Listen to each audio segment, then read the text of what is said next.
اللہ الرحمن الرحیم۔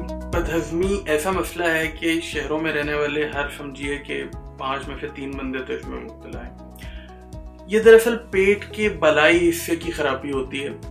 بیسیکلی کوئی مرض، آپ کوئی ایک مرض نہ کہیے، آپ اسے چند علامات ہیں جن میں پیٹ درد اور بعض اوقات پہلا نوالا کھانے کے بعد بھی میدے میں بھراؤ کا احساس ہونا شروع ہو جائے۔ اگرچہ بدہضمی عام ہے، لیکن ایک فرد کی بدہضمی کو دوسرے فرد کی بدہضمی سے کس طرح الگ کر کے پہچان سکتے ہیں، یہ علامات کبھی روزانہ بنتی ہیں، کبھی کبھار بھی ہوتی ہیں۔ بہرحال یہ ایک مختلف چیز ہے۔ بدہضمی نظام ہضم کا ہی مسئلہ ہے اور اس سے نجات صرف طرز زندگی میں تبدیلی کی ضرورت جو اگر آپ محسوس کریں تو اس سے ہوگا۔ اس کے علاوہ چورن یا پھکی وغیرہ ٹھیک ہے، وقتی طور پہ اس سے ہو جاتے ہیں، لیکن بیسیکلی آپ کو اپنا لائف سٹائل بدلنا ہوگا۔ علامات کی اگر بات کی جائے تو یوں کہیے کہ اگر پہلا نوالا لیتے ہی آپ کو سیری محسوس ہونی شروع ہو جائے، بعض اوقات کھانا کھانے کے بعد پیٹ میں بے سکونی سی محسوس ہو، یا پیٹ کے بالائی حصے میں بے سکونی محسوس ہونا شروع ہو جائے، یا پیٹ میں تناؤ کا احساس رہے، پیٹ سخت رہے، یا متلی محسوس ہو، یا ڈکار اور قے کی جو ہے وہ صورت محسوس ہو۔ بعض افراد کو سینے میں جلن ہوتی ہے جو علیحدہ مسئلہ ہے، ہارٹ برننگ، گرڈ وغیرہ، اس کے اوپر ایک ویڈیو ہے بھی، شاید اور بھی میں بنا دوں۔ اور کھانے کے دوران یا کھانے کے بعد پشت میں کمر تک وہ جلن جاتی ہے، درد جاتا ہے، وہ خیر وہ گرڈ کے اندر آئے گا۔ اچھا، بہرحال معالج سے کب رابطہ کرنا چاہیے کہ اگر تو غیر ارادی طور پر وزن میں بھی اور بھوک میں بھی کمی محسوس ہونا شروع ہو جائے، یا آپ کو بار بار قے یا متلی کی کیفیت ہو، یا خونی قے آ جائے، یا سیاہ رنگ کے پخانے آ رہے ہوں، یا نگلنے میں آپ کو اگر دقت محسوس ہو جو کہ بڑھتی چلی جا رہی ہو، یا تھکن اور کمزوری بہت زیادہ ہو رہی ہو، یا خون کی کمی ہونا شروع ہو جائے، تو ان حالات میں آپ کو معالج سے رابطہ کرنا چاہیے فوری طور پر۔ اگر سانس لینے میں بھی دقت محسوس ہونا شروع ہو جائے اور پسینے میں شرابور ہو جائیں اور کھانا کھانے کے دوران، تو اس صورت میں تو آپ کو لازمی معالج سے جلد از جلد رابطہ کرنا چاہیے۔ بدہضمی کے اسباب کی اگر بات کی جائے تو بہت سارے اسباب ہو سکتے ہیں۔ بدہضمی کا سبب بیسیکلی تو جیسا کہ میں نے بتایا کہ طرز زندگی جو ہے عموماً وہ ہوتا ہے، کھانے پینے یا دوا کا طریقہ کار سے جو ہے وہ ہو جاتا ہے۔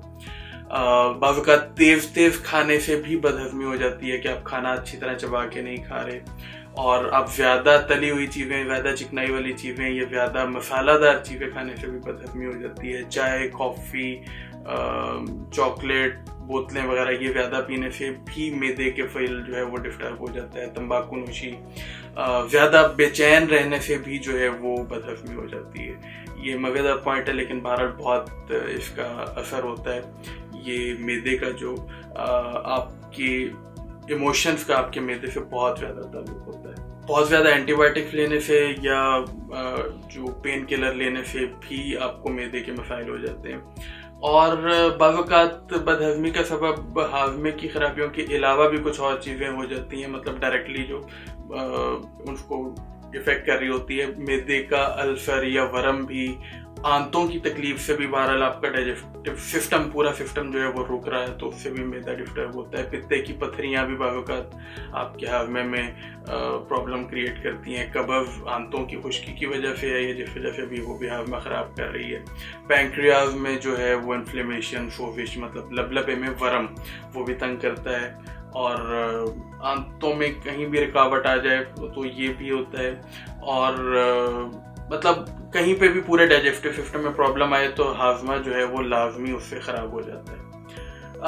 اگر اس میں پیچیدگی کی بات کریں، کیا کیا پیچیدگی ہو سکتی ہے، تو عموماً کوئی سنجیدہ وجہ بعض اوقات نہیں ہوتی، لیکن آپ کے روزمرہ کے معاملات جو ہیں وہ خراب ہونا شروع ہو جاتے ہیں۔ آپ کا کھانا ٹھیک نہیں ہوتا، آپ کے مزاج پہ اس سے بہت زیادہ اثر آتا ہے۔ اور اس میں بہتر تو یہ ہوتا ہے کہ اگر تو یہ مسئلہ مستقل چل رہا ہے، مطلب 1-2 ہفتے سے زیادہ ہو گیا، تو آپ کو معالج کے پاس جانا چاہیے کہ یہ کیوں ہے اور اس کو کیسے دور کیا جائے۔ اس میں اگر معالج بھی جو ہے وہ ٹیفٹ کی اگر بات کی جائے تو یہ ہے کہ اگر تو تھوڑا بہت معاملہ ہو تو اس میں کوئی اتنا زیادہ نہیں ہوتا، پرابلم ٹیفٹ کی ضرورت نہیں رہتی. لیکن اگر مستقل چلے جا رہا ہو تو اس میں عموماً ایچ پائلوری کا ایک ٹیسٹ جو ہے وہ کروایا جاتا ہے. اس کے علاوہ جو ہے وہ تھائرائڈ جو ہے ان کے ٹیسٹ بھی جو ہے وہ T3 T4 وغیرہ ان کو بھی کروایا جاتا ہے. بعض اوقات اس کی وجہ سے بھی نظام آپ کا خراب ہوا ہوتا ہے. اور بعض اوقات جو ہے بہت زیادہ پرابلم ہو گئی ہو تو اس میں پھر جو ہے وہ السر کا ٹیسٹ جو ہے وہ بھی کرایا جاتا ہے اور اینڈوسکوپی وغیرہ بھی کرانی پڑ جاتی ہے بعض اوقات. لیکن یہ عموماً ان لوگوں کے لیے ہوتا ہے کہ جن کو وہ مسئلے چلے جا رہے ہوں اور مہینوں نہیں بلکہ سال ہر سال سے چلے جا رہے ہیں. اور بعض اوقات جو ہے وہ کنڈیشن زیادہ ورس ہو تو اس میں پھر جو ہے وہ باپسی کر کے جو ہے وہ پیس بھی لیا جاتا ہے اس کا. خیر لیکن ایکس رے اور سی ٹی اسکین وغیرہ جو ہے وہ عموماً آنتوں کا جو ہے وہ کیا جاتا ہے. کہیں رکاوٹ تو نہیں ہے، کوئی فدے تو نہیں بنے ہوئے، کوئی بلاکیج آ گئی ہو یا آنتوں میں کوئی بعض اوقات بل لگ جاتا ہے جسے عرف عام میں کہتے ہیں. تو علاج کی اگر بات کی جائے تو دیکھیں اس میں پہلا علاج تو یہ ہے کہ آپ کو اپنا طرز زندگی کو تبدیل کرنا ہوگا. بدہضمی پیدا کرنے والی جو غذائیں ہیں، بادی اور ثقیل چیزیں، ان سے پرہیز کرنا ہوگا. اور دن میں 2 مرتبہ کی بجائے یا 3 مرتبہ کی بجائے اگر آپ کو زیادہ بھی بھوک لگ رہی ہے تو تھوڑی مقدار میں کھانا کھائیے، مگر خوب اچھی طرح چبا کے کھائیے. اور چائے، کافی وغیرہ اور کیفین والی چیزوں سے جو ہے وہ پرہیز کریں اور اجتناب کریں تو بہتر ہے. بہت زیادہ درد کش ادویہ جیسے ڈسپرین، بروفن وغیرہ ہے، یہ بھی معدے کو درد چھیڑ دیتی ہیں، تو ان سے بھی بہتر ہے کہ ان سے بھی پرہیز رکھیں. اگر ان ساری چیزوں کے باوجود بھی بدہضمی موجود ہے تو ایک تو یہ کیجئے کہ مطلب آپ یوں کہہ لیجئے کہ ٹوٹ کے کہہ لیجئے ان کو یا لائف سٹائل میں چینجنگ کے غذا کو اچھی طرح چبا کے کھائیں. اس کے علاوہ جیسا کہ پہلے میں نے بتایا کہ چربیلی اور مسالہ دار چیزوں کو ان سے پرہیز کریں. بازاری کھانوں سے بہت زیادہ پرہیز کریں. کبھی 10-15 دن مہینے میں ایک آدھ دفعہ تک چل جاتا ہے، اس سے زیادہ کوشش کیجئے کہ نہ کھائیے. میدے والی چیزوں سے پرہیز کریں. اور وزن میں کوشش کیجئے کہ تھوڑا سا پیٹ کو کم کریں اپنا، تاکہ فنکشن آپ کا جو ہے واک سے وہ بہتر ہو. ورزش کو باقاعدہ رکھیے. اس کے علاوہ کوشش کیجئے کہ ذہنی دباؤ سے بچیں. یہ بات ویسے عجیب لگتی ہے لیکن بہت زیادہ اس کے اندر میٹر کرتی ہے. اور اگر ادویات کی بات کریں تو بہت ساری ہیں، وہ میں مختلف اس کے اندر کنڈیشنز کے اندر مختلف استعمال ہوتی ہیں. فار ایگزامپل اگر کھانا صحیح سے ہضم نہیں ہو رہا تو اس میں جوارش تمر ہندی استعمال کرائی جاتی ہے. صفوف وحیدی ہے وہ بہترین ہے، صفوف سلیمانی ہے وہ استعمال کرایا جاتا ہے. جوارشات ہیں جیسے کہ جوارش آملہ ہے، جوارش فرشک ہے، اور جو ارکا جو ہے یہ بہترین ارکوں میں سے ایسا ہے کہ جو کہ آپ پیدا ہوئے بچے سے لے کے بزرگ 100 سال کے بندے تک کو بھی آپ دے سکتے ہیں. اچھا غذاؤں کی بات کی جائے تو جامن، انجیر، ناشپاتی، پیٹھا، شلجم یہ ذرا بہتر ہوتی ہیں. مولی بھی سم ٹائم جو ہے وہ اگر بہت کوئی جلن تغابیت نہ ہو تو مولی بھی بہت اچھی ہے. اور تمام چکنی چیزیں جو ہیں اور مرغن چیزیں جو ہیں وہ معدے کے درد کے لیے اچھی نہیں ہوتی. ایک چیز البتہ میں بھول گیا، بلکہ 2 چیزیں میں بھول گیا.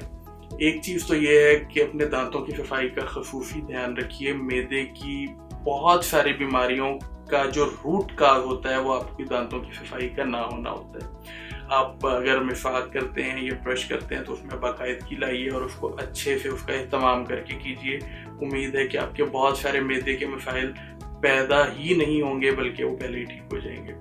دوسرے نمبر پہ ایک اور چیز ہے جو کہ زیادہ تفصیل کی متقاضی ہے، لیکن بہرحال میں مختصراً بتا دیتا ہوں.